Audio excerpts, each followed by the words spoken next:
En somme, frères et sœurs en Christ, Dieu, par le prophète Ézéchiel, il scelle une alliance avec nous tous.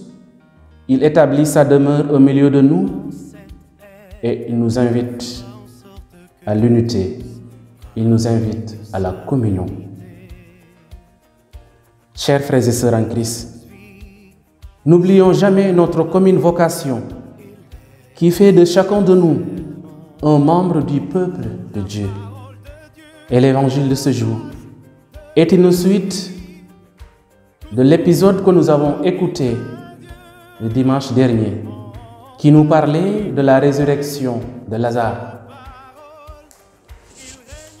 Comme dans la première lecture de ce jour, Dieu se révèle par sa parole puissante, dynamique et effective. C'est par sa parole que Jésus a ressuscité son ami Lazare. Cette œuvre divine montre que Jésus a vaincu la mort, qu'il est celui qui est venu pour sortir l'humanité de l'ombre de la mort, pour sortir l'humanité des ténèbres. Et avec l'épisode de Marthe et de Marie, les sœurs de Lazare, qui accueillent Jésus pour dîner, Jésus met l'accent sur l'écoute de la parole de Dieu. Pendant que Marthe se donne pour montrer à Jésus toute son hospitalité et son affection, Marie s'est assise à côté de l'hôte pour l'écouter. Alors Jésus rappelle que Marie a choisi la meilleure part. Cette meilleure part, chers frères et sœurs en Christ, n'est rien d'autre que de donner du temps au Seigneur. Cette meilleure part n'est rien d'autre que d'écouter la parole de Dieu.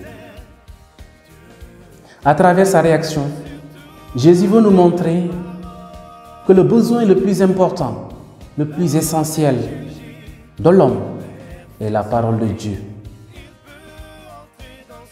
Notre bien-être ou notre salut spirituel dépendent de notre relation avec Dieu, mais surtout de notre obéissance à sa parole. Ma nourriture est de faire la volonté de celui qui m'a envoyé. Comme Jésus nous y invite, frères et sœurs en Christ, dans notre vie de tous les jours, faisons de l'écoute de la parole de Dieu une priorité. L'homme ne vit pas seulement de pain, mais de toute parole qui sort de la bouche de Dieu. Par ailleurs, l'évangile de ce jour nous montre les réactions de certains pharisiens mécontents des œuvres que Jésus opérait. Ils vont chercher à le tuer.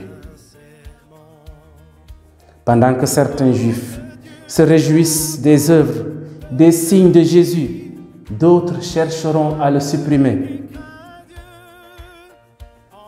La réaction des grands prêtres et des pharisiens nous montre qu'ils sont engloutis par les ténèbres et par conséquent, ils ont rejeté Jésus. Ils ne reconnaissent pas Jésus comme le Messie, le Sauveur du monde. Mais malgré toutes ces fausses accusations, malgré leur conspiration, Jésus continue sa mission. Il marche résolument vers la Pâque. Sumay mbokku chrétien,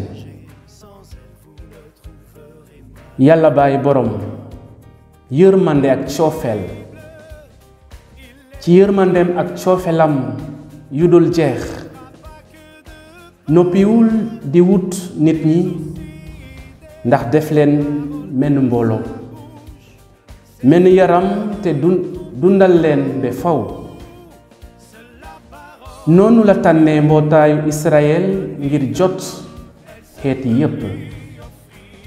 Dund gi muy jotali mbindeef bi mu gën a sopp maanaam nit ki Yeesu doomam ji di benn musalkatu àdduna moo koy jottali.